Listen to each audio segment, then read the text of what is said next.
नमो नमः। नमः संस्कृताय। आज हम पुनः मेघदूतम के अध्ययन के क्रम में उपस्थित हुए हैं। अभी तक हमने मेघदूतम के पूर्व मेघ के कुल 6 श्लोकों का अध्ययन कर लिया है। आज की कक्षा में हम 7वें श्लोक से प्रारंभ करते हैं। पिछली कक्षाओं में हमने देखा था कि स्वामी कुबेर के द्वारा जब श्राप मिलता है यक्ष को, तो वह रामगिरी के आश्रम में 1 वर्ष तक निवास करना उसको रहता है, जिसमें से कुल 8 महीने उसने व्यतीत कर लिए हैं। 4 महीने केवल शेष हैं। और जैसे ही श्रावण मास का प्रारंभ होता है तो वह मेघ को देख करके उत्कंठित हो जाता है। उसके मन में यह विचार आता है कि उसे अपनी प्रियतमा के पास अर्थात यक्षिणी के पास यह संदेश अवश्य देना चाहिए कि वह अभी जीवित है और कुशल से है। तो यह अपना कुशल समाचार वह उस मेघ को दूत बनाकर अर्थात मेघ के माध्यम से अपनी प्रियतमा यक्षिणी के पास, जो विशालाक्षी है, उसके पास अलकापुरी में वह संदेश भेजने के लिए अब मेघ से याचना करता है। और मेघ से याचना क्यों करता है, तो उसमें एक सूक्ति आई थी कि यांचा मोघा वरमधिगुणे नाध में लब्ध कामा, अर्थात जो गुणवान व्यक्ति होता है यदि उससे मनचाहा वर प्राप्त ना हो तो भी बहुत प्रसन्नता होती है, लेकिन अगर कोई नीच प्रवृत्ति का व्यक्ति है तो उससे अगर हमें मनचाहा वर भी प्राप्त हो जाए तो वह अच्छा नहीं होता है। तो अब हम यहाँ से 7वां श्लोक प्रारंभ करते हैं। अब इसमें यक्ष जो है वह मेघ से संदेश ले जाने की प्रार्थना करता है। चलिए देखते हैं। संतप्तानां त्वमसि शरणं तत्पयोदप्रियायाः संदेशं मे हर धनपति क्रोधविश्लेषितस्य गन्तव्या ते वसतिरलका नाम यक्षेश्वराणाम्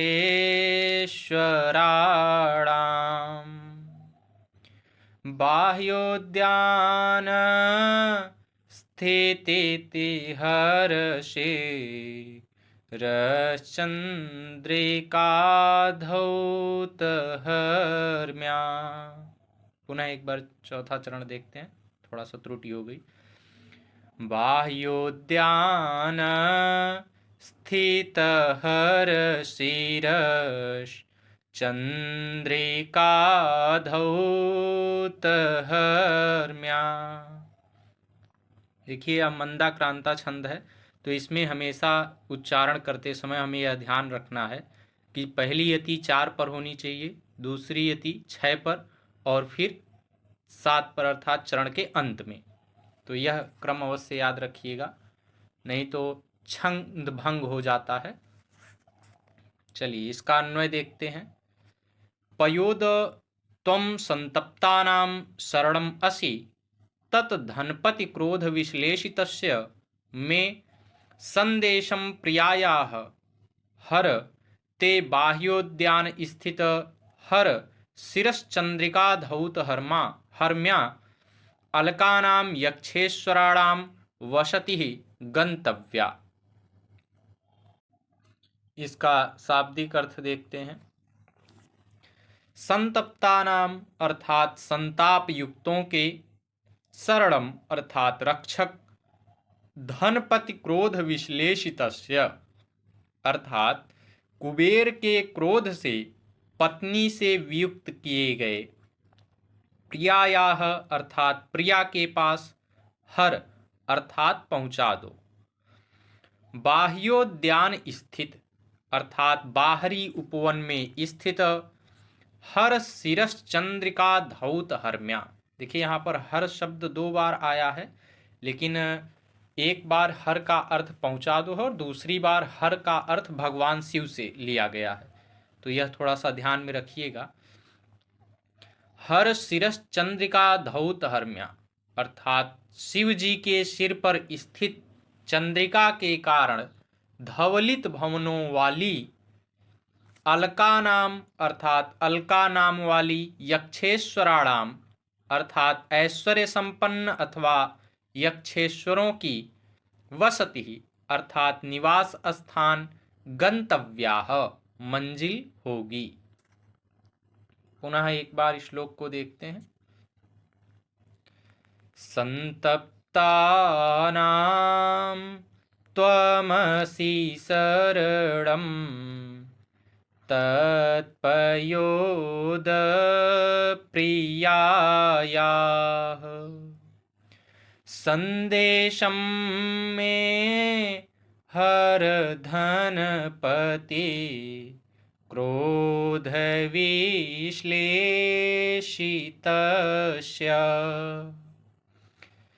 गन्तव्या ते वसतिरलका नाम यक्षेश्वराणाम्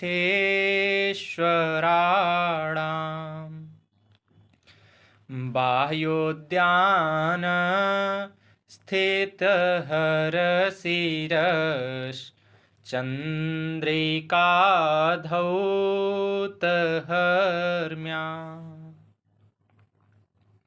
अर्थात अब यक्ष इसमें यक्ष द्वारा मेघ से संदेश ले जाने की प्रार्थना की जा रही है। तो यक्ष कहता है कि हे मेघ, तुम तपे हुए प्राणियों के रक्षक हो, इसलिए कुबेर के क्रोध से अपनी प्रिया से अलग किए हुए मेरे संदेश को मेरी प्रिया के पास पहुंचा आओ। तुम्हें बाहरी बगीचे में विराजमान शिव जी के मस्तक पर की चंद्रिका से चांदनी से धुले हुए महलों वाली अलका नाम की यक्षपुरी को जाना चाहिए। देखिए अब वह यक्ष जो है वह मेघ से निवेदन करता है, विनती करता है कि आप तो सभी प्राणियों के रक्षक हैं, जितने भी प्राणी तपे हुए हैं, कष्ट में हैं, आप उनके रक्षक हैं।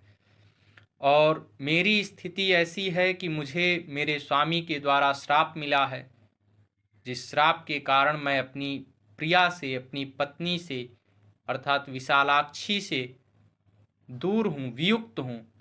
तो आप यहाँ से लेकर अर्थात मेरे इस संदेश को स्वीकार करके आपको जाना है जहाँ पर बाहरी बगीचे में विराजमान भगवान शिव जी के मस्तक पर चांदनी से धुले हुए महलों वाली जो अलकापुरी नगरी है अर्थात यक्षपुरी, वहाँ तक आपको जाना चाहिए, ऐसा वह निवेदन करता है। तो इसकी टिप्पणी में हम बताएंगे कि यह मंदाक्रांता छंद में लिखा गया है और इसमें विप्रलंभ श्रृंगार रस का प्रयोग है।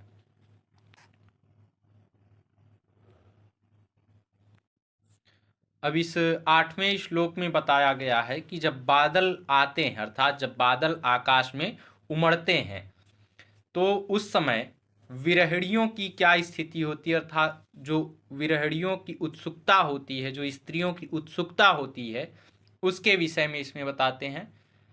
तो इसको भी पहले हम देखते हैं। त्वामारूढ़ं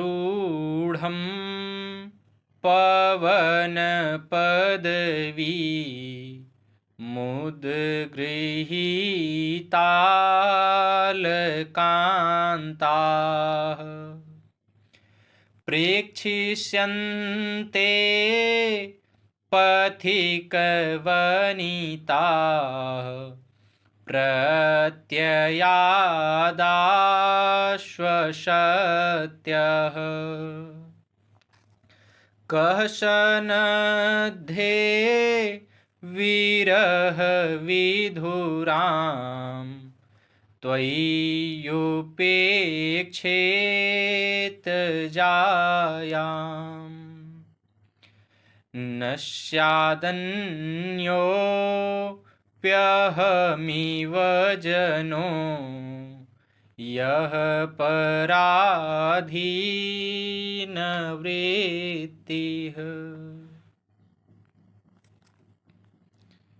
इसका अन्वय देखते हैं। पवन पदवीम आरूढ़ं त्वां पथिकवनिताः प्रत्ययादाश्य सत्यः उद्गृहीतालकान्ताः च सत्यः प्रेक्षिष्यन्ते।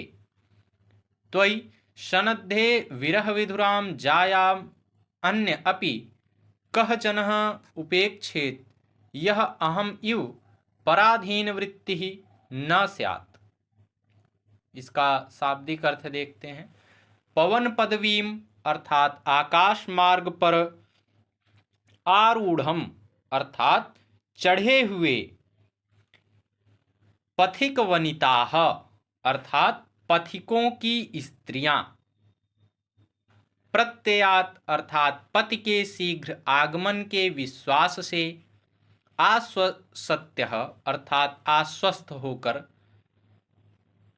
उद्गृहीतालकान्ता अर्थात केशों के अग्रभाग को उठाकर पकड़े हुए, प्रेक्षिष्यन्ते देखेंगी, सन्नद्धे सति अर्थात आकाश में उमड़ने पर, पराधीन वृत्ति ही अर्थात जिसका जीवन दूसरे के अधीन है, अर्थात पराधीन है, परवश आचरण वाला है, न अर्थात नहीं, स्यात् अर्थात होगा, कह अर्थात कौन, अन्य अर्थात दूसरा व्यक्ति, विरह विधुराम अर्थात वियोग से दुर्बल, जायाम अर्थात प्रियतमा को अथवा पत्नी को, उपेक्षेत अर्थात भुला सके या उपेक्षित करे।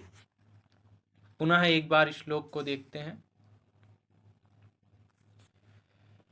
त्वामारूढ़ं पवन पदवी मुद्गृहीतालकान्ताः प्रेक्षिष्यन्ते पथिकवनिताः प्रत्ययादाश्वसत्यः कः सन्नद्धे विरहविधुरां त्वय्युपेक्षेत जायाम् न स्यादन्योऽप्यहमिव जनो यः पराधीनवृत्तिः।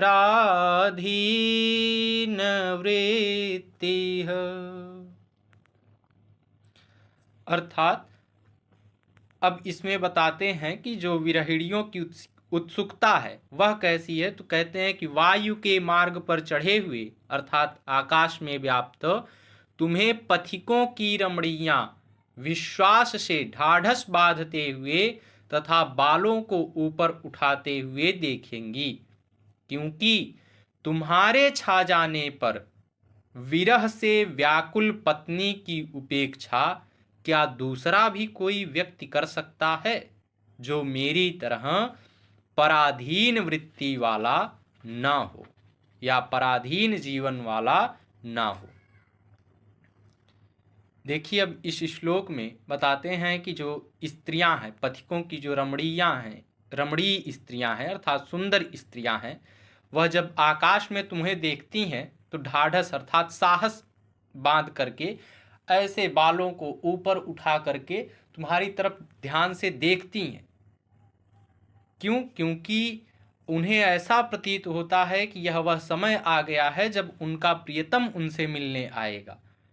तो ऐसी स्थिति में वह आपको बहुत ध्यान से देखती हैं, क्योंकि जो विरही लोग होते हैं, जो विरहियों का जीवन होता है, वह तुम्हारे छा जाने पर अर्थात आपके आकाश में आ जाने पर विरह से व्याकुल पत्नी की उपेक्षा कोई दूसरा व्यक्ति नहीं कर सकता। मैं तो पराधीन हूँ, दूसरे के अधीन हूँ, इसलिए मैं अपनी पत्नी की उपेक्षा कर सकता हूँ, लेकिन जो दूसरों के अधीन नहीं है वह कभी भी अपनी पत्नी की उपेक्षा नहीं करेगा। तो इसमें यह जो छंद का दूसरा चरण छोड़कर तीसरा चरण और चौथा चरण, तीसरे और चौथे चरण में सूक्ति है। कह सनद्धे विरह विधुराम त्वयि उपेक्षेत जायाम न स्यादन्यो अप्यहन अप्यह मिव जनो यह पराधीन वृत्ति। यह याद रखिएगा, यहाँ पर सूक्ति के रूप में प्रयोग किया गया है। इसकी टिप्पणी में हम बताएंगे कि यह मंदाक्रांता छंद में लिखा गया है, विप्रलम्ब श्रृंगार रस है और इसमें अर्थांतरन्यास अलंकार का प्रयोग है। 9वां श्लोक देखते हैं। अब इस 9वें श्लोक में इसमें यक्ष जो है वह यक्ष अपने विरह दग्ध प्रिया के जीवित होने का वर्णन करता है, अर्थात वह बताता है मेघ से कि आप जाइए और वहाँ पर आप जा करके देखेंगे तो मेरी प्रिया जीवित अवश्य होगी। क्यों जीवित होगी, तो इस श्लोक में बताते हैं कि जो आशा का बंधन होता है, अर्थात जिसे यह आशा होती है कि उसका पति वापस आएगा, उसका प्रियतम वापस आएगा, वह कभी भी अपने प्राणों का त्याग नहीं करती। तो उसमें यक्ष, इस श्लोक में यक्ष जो है अपनी प्रियतमा के जीवित होने के विषय में बताता है। चलिए देखते हैं इसको। ताम चावश्यम दिवश गणना तत्परामेक पत्नी मव्यापन्ना मविहत गतिर्द्रक्ष्यसि भ्रातृजायाम् आशाबन्धः कुसुमसदृशं प्रायशो ह्यङ्गनाना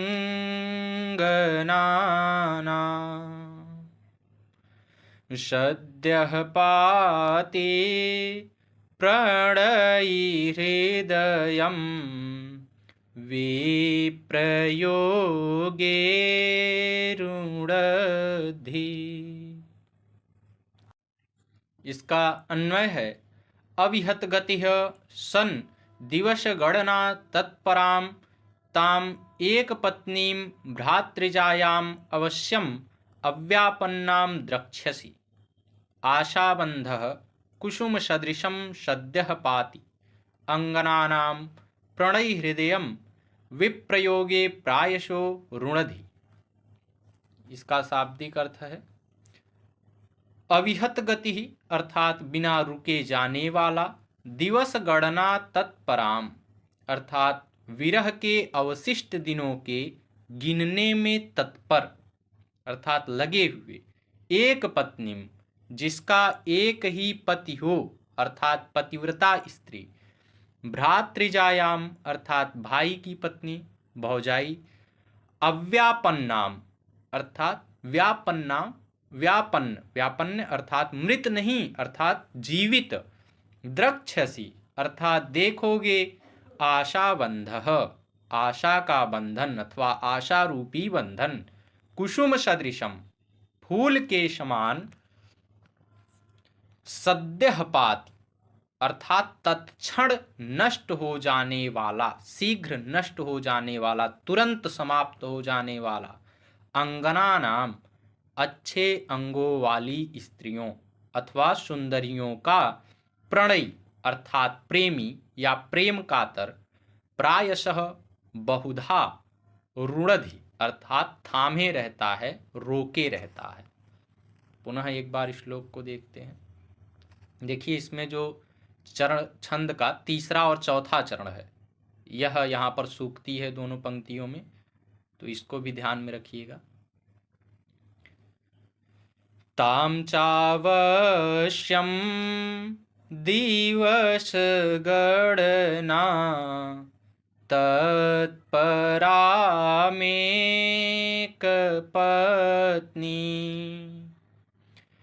मव्यापन्ना मविहतगतिर्द्रक्ष्यसि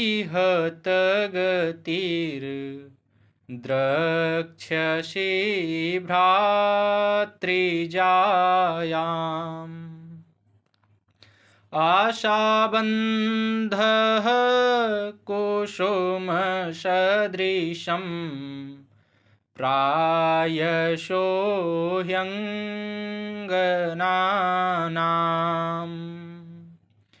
सद्यः पाति प्रणयि हृदयं विप्रयोगे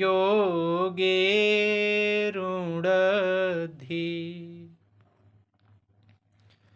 अर्थात इस श्लोक में अब वही यक्ष जो है अपनी प्रिया की स्थिति के विषय में मेघ से कहता है। वह कहता है कि हे मेघ, अबाध गति वाले अर्थात निर्बाध रूप से चलने वाले तुम दिन गिनने में लगी हुई उस अपनी पतिव्रता भाभी को अवश्य ही जीवित देखोगे, क्योंकि फिर से मिलने की आशा का जो बंधन होता है वह फूल के समान शीघ्र कुम्हलाने वाले स्त्रियों के प्रेमी हृदय को वियोग में भी प्रायः थामे रहता है।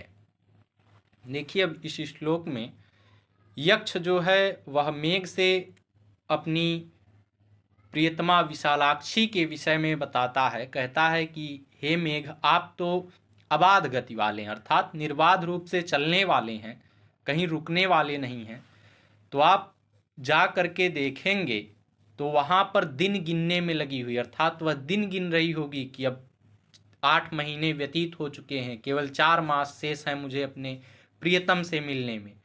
ऐसी अपनी पतिव्रता भाभी को, अर्थात जो केवल एक पति को स्वीकार करने वाली स्त्री है, ऐसी अपनी भाभी को अवश्य ही जीवित देखोगे, क्योंकि जो आशा का बंधन होता है, जो किसी के इंतजार का बंधन होता है, वह फूल के समान, जैसे फूल होता है जो शीघ्र कुम्हला जाता है, शीघ्र ही मुरझा जाता है, वैसे ही स्त्रियों का भी स्वभाव कैसा होता है, शीघ्र ही कुम्हलाने वाला, शीघ्र ही मुरझाने वाला होता है। लेकिन वह शीघ्र कुम्हलाने वाले स्त्रियों के प्रेमी हृदय को भी वियोग में थामे रखता है। कौन? आशा।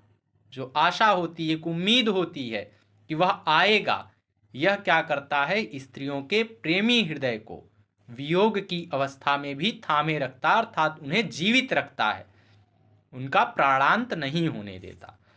तो इसकी टिप्पणी में हम बताएंगे कि यह मंदाक्रांता छंद में लिखा गया है और इसमें विप्रलंब श्रृंगार रस है। इसमें लुप्तोपमा अलंकार है, कुसुम सदृशम पद जो है इसमें, वहाँ पर लुप्तोपमा अलंकार है और अर्थांतरन्यास अलंकार है, क्योंकि इसमें सूक्ति का प्रयोग है। तो आज के लिए बस इतना ही। अगर आप लोगों को जो भी पिछली वीडियो देखनी रहे तो सब एक प्लेलिस्ट में क्रम से हमने लगा दिया है, आप लोग इसको देख सकते हैं। आज के लिए बस इतना ही। नमो नमः। नमः संस्कृताय। धन्यवाद।